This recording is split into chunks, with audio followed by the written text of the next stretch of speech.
In 1917, the most envied girls in America glowed. They walked home from the factory after dark, and they shone, a soft, ghostly green light coming off their hair, their dresses, their skin. Strangers stopped to stare. Other girls wished they had their job. What none of them knew was that the glow was killing them, and the company that hired them would come to know exactly what it was doing to them and keep them painting anyway. This is the true story of the Radium Girls. Ordinary young women who were handed a jar of poison, told it was good for them, and paid to swallow it a little at a time. And when it began to kill them, the story of how, dying, they took on the company that was killing them and changed your life without you ever knowing their names. This is Forbidden Lessons, where we dig up the dark truths about power and human nature they never taught you in school. And I'll warn you now, this one is going to make you angry, because it isn't really a story about radium. It's a story about a number written on a page when the people running the numbers already knew the cost. To understand it, you have to understand that 100 years ago, radium was magic. Marie Curie had pulled it from the earth only a few decades before, and it glowed all on its own with a strange, endless energy. So manufacturers put it in everything. Water you drank to feel young, toothpaste, face cream, even chocolate. It was sold as health itself, bottled. It cost more than gold. And the best job in town was painting it onto watch dials.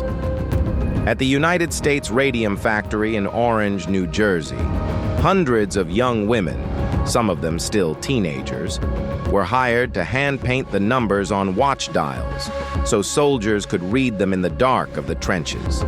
The pay was excellent. The work was delicate, almost like art.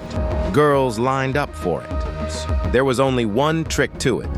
The brushes were fine, and after a few strokes, the bristles would splay apart. So the women were taught to shape the tip with their lips. Lip, dip, paint. Lip, dip, paint. Point the brush in your mouth, dip it in the radium, paint the number. Hundreds of times a day, swallowing a little more of it with every stroke. A few of them asked if it was safe. They were told it was better than safe. They were told the radium would put roses in their cheeks. So they stopped worrying. And because they were young, and it was the most beautiful thing they had ever touched, they began to play with it. They painted their fingernails with it. They painted their teeth to surprise their boyfriends with a glowing smile in the dark. One girl painted a dress and wore it dancing, shining across the room like something from another world.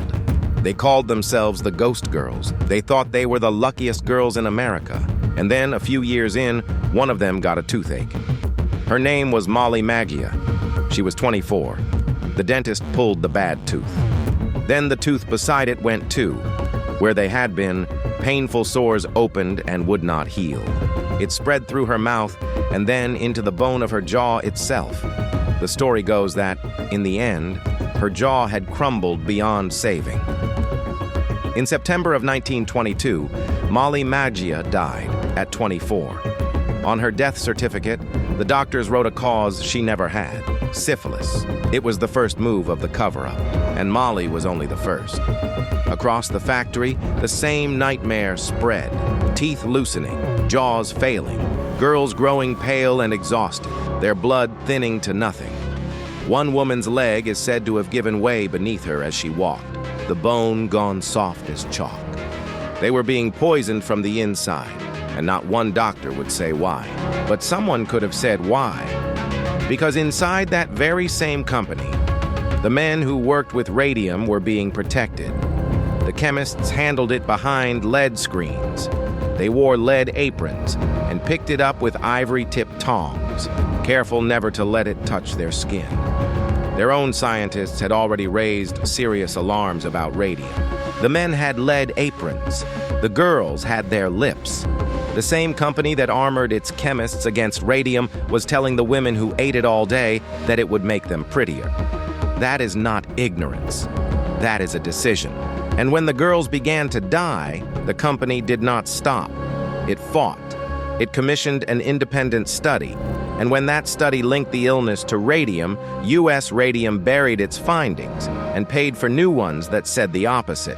Then it whispered to anyone who would listen that the girls' ruined health was their own fault, a shameful disease brought on by immoral lives. It was easier to poison their names than to admit the truth. For most of the girls, that was the end. Dying, disbelieved, and blamed for it. But one of them refused to go quietly. Her name was Grace Fryer. She was a former dial painter, and by now her teeth were gone and her spine was collapsing so badly she needed a steel back brace just to sit up. And she decided, in that body, to sue. It took her 2 years just to find help. Doctors were afraid of the company. Lawyers were afraid of the company. At last, a young Newark attorney named Raymond Barry agreed to take the case for almost nothing. And Grace found 4 other dying women willing to stand beside her. 2 of them were Molly Maggia's own sisters. The newspapers called them the Radium Girls. They called themselves something else, the Society of the Living Dead, because every one of them already knew how this ended for their bodies. They were not suing for a future. They were suing for the cost of their own funerals and for the truth. By the time they reached a courtroom in 1927, some of them could no longer raise their arms to take the oath. They could not lift their hands high enough to swear to tell the truth. And the company met them with a single cold strategy: delay, postpone the hearings, and postpone them again, and bet that the plaintiffs would be in the ground before any judge could rule. It was a race between a verdict and a funeral, and they very nearly won it. But the truth had one witness the company could not silence. A pathologist named Harrison Martland had built a test, and it proved beyond any doubt what was happening. The women's own breath was radioactive. The radium they had swallowed had mistaken itself for calcium and buried itself inside their bones, firing radiation into them every second of every day. And it would never stop.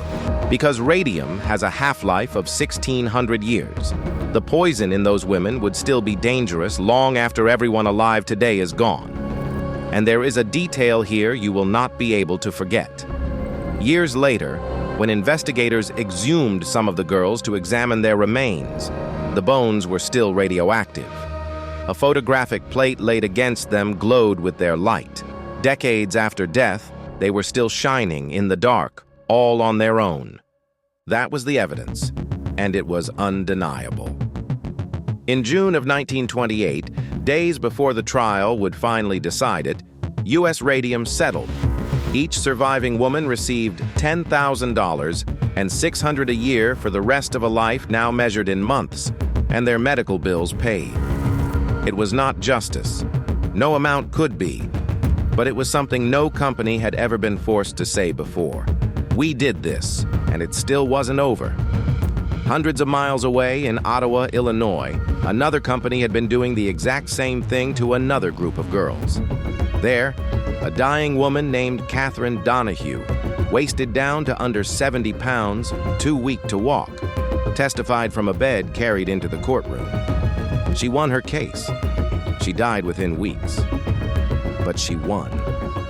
Their deaths were not wasted, because the Radium Girls forced America to accept an idea it had spent decades denying, that a company can be held responsible for slowly, knowingly killing the people who work for it. Their cases helped build the foundation of workplace safety law.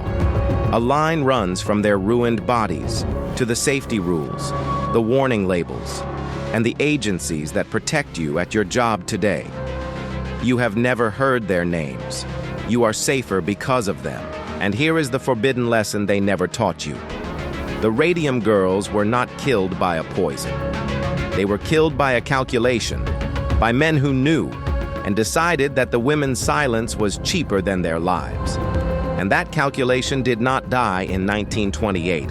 Every time something is sold as safe before anyone truly checks.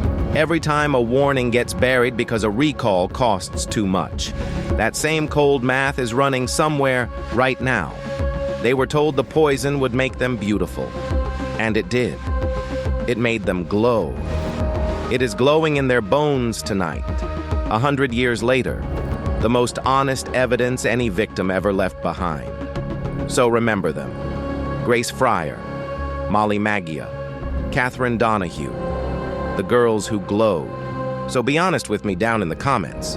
If a job paid well and everyone you trusted swore it was perfectly safe and you had no reason on earth to doubt them, how would you ever know until it was too late? That's the part that should keep you up tonight, because honestly, neither would I. And if this made you angry, watch this next. Because the Radium Girls are not the only ones the powerful destroyed and then tried to erase from history. There was a woman they called the most dangerous spy who ever lived, and shot by a firing squad, when she may have been entirely innocent. That is the story of Mata Hari. Watch it next. That was today's forbidden lesson. Stay curious, stay a little bit skeptical, and subscribe, because the lessons they never taught you are the ones that matter most. I'll see you in the next one.